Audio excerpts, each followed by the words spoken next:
What we see here is basically the result of a transition that Namibia is experiencing at the moment from a mainly rural towards a mainly urban-based society. This transition really is most visible in the rapid urban growth, especially of these kinds of informal settlements at the peripheries of towns across Namibia. There are at the moment about 140,000 informal houses. This number is likely to double over the next 10 to 15 years if this issue is not addressed urgently and effectively. The economic disadvantages of informal settlements really, they span throughout the entire nation and throughout the entire community. I mean, it's beyond just the area that it affects. It goes across the board and even goes across generations, because one of the big inhibitors of informal settlements is that it prevents the individuals from being able to develop wealth and to create wealth within their own families. But I think for us, I think the biggest noticeable effect of this informal settlement is that it prevents the town councils from actually being able to generate revenue that is necessary through rates and taxes. And it's something that, again, really handicaps the town council to be able to make the place a better place. Well, at the moment, about 12,000 shacks are erected every year. And the reason that those shacks are erected and remain as shacks is that people don't have tenure over the land. So they're squatting on town lands and on municipal land, and no one is going to start investing in the spot where they are if they don't have ownership of it. They've got no right.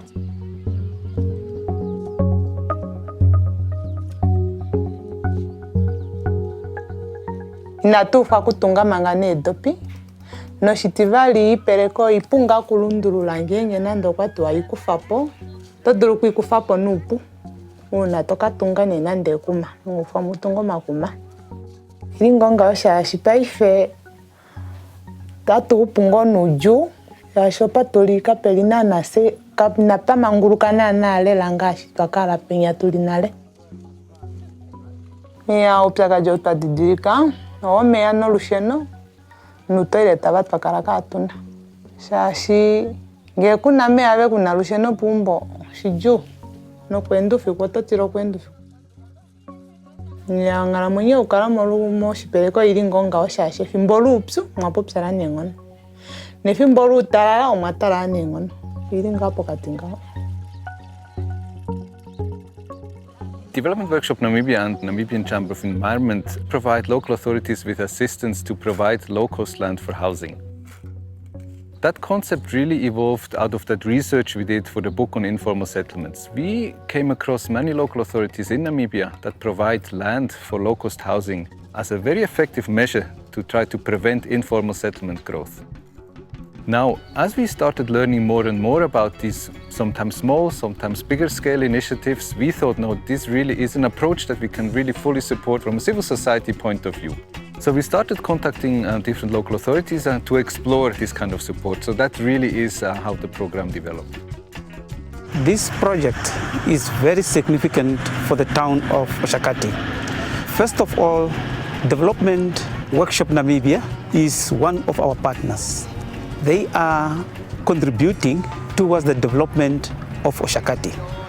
For instance, they will contribute towards the planning of the town, towards the surveying of the land, and also water provision. Oshakati Town Council will add some services, for example, road network and also electricity. So they are helping the town of Oshakati by providing basic services with the aim to have land available for the low-income earners. So this contribution is so important for the Oshakati because Oshakati will only contribute small amount towards this development. The project works like this. Oshakati Town Council and Development Workshop Namibia signed a Memorandum of Understanding. The local authority, which is Oshakati Town Council, provide land for free. As I'm speaking right now, we are standing in the project site. The project will provide 120 residential areas. Development Workshop Namibia and our partner plan, survey and service the land. All normal procedures are followed for a new neighborhood to be proclaimed according to the Namibian legislation, and the beneficiary of this project to receive freehold title. As we can see, there's an excavator busy excavating. And if you can check the other side, you see that guy, they are just waiting the excavate to be done so that they can start installing the pipes. There's not really an engineer involved in this project. We are just doing to ourselves. This is also very economical because we are also cut some cost, and the council is very benefiting for this initiative.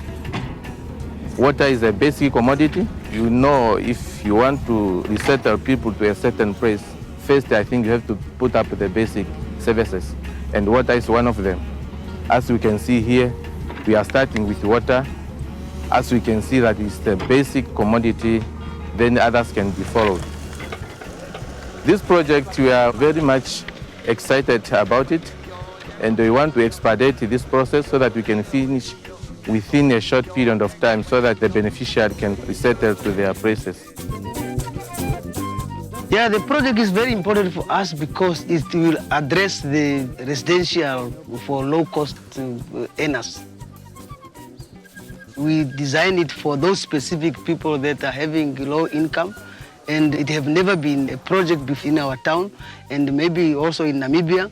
So we see it is very important for us because it will address the issue of those people that are earning low income, especially those people are working in the shops, people are working selling kapanas, or those people that are helping themselves, that they're able to afford to build houses there and to buy these events.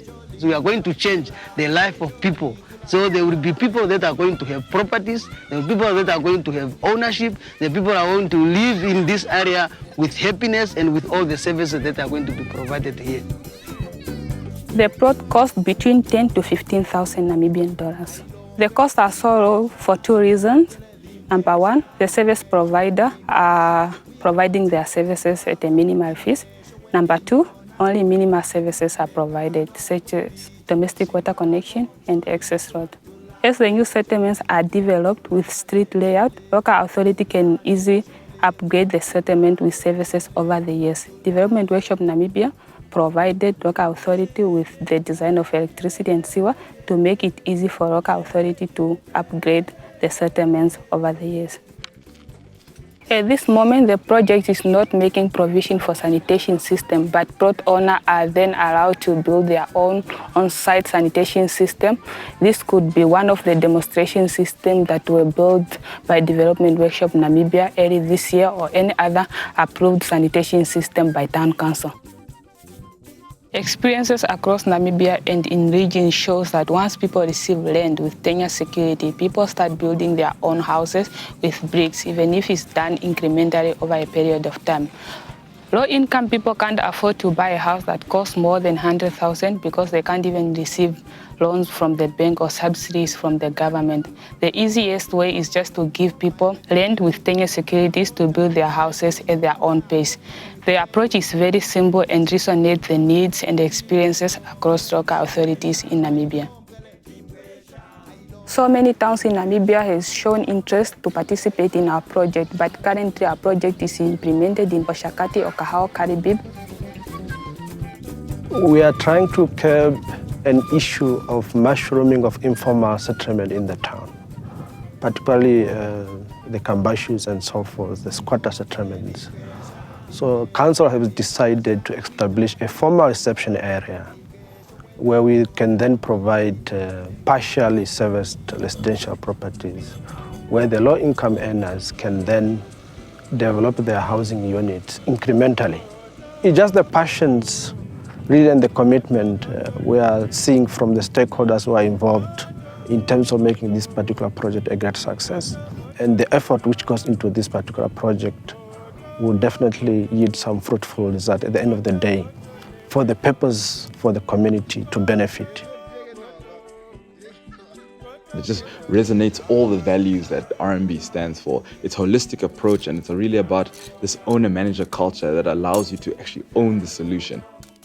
I think what really struck it home for us was this idea of this revolving fund, which allows that the solution, again, just sits in the hands of the people that are affected by the problem. And now it gives them a perpetual source of income to be able to grow this project and let it expand. So it's something that we really feel very, very deeply about.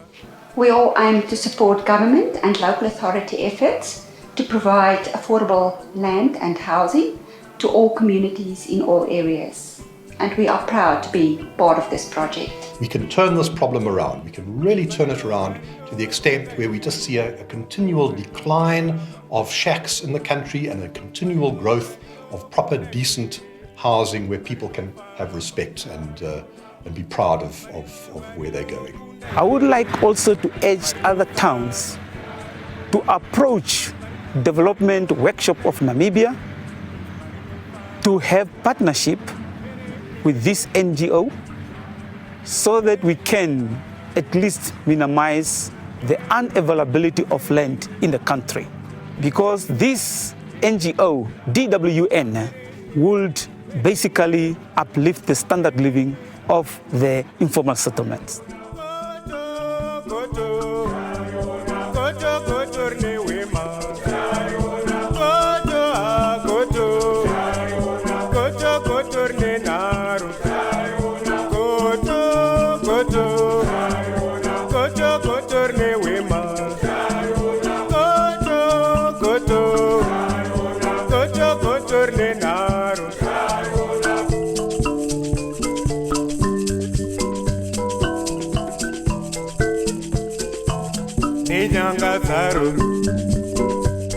Ewe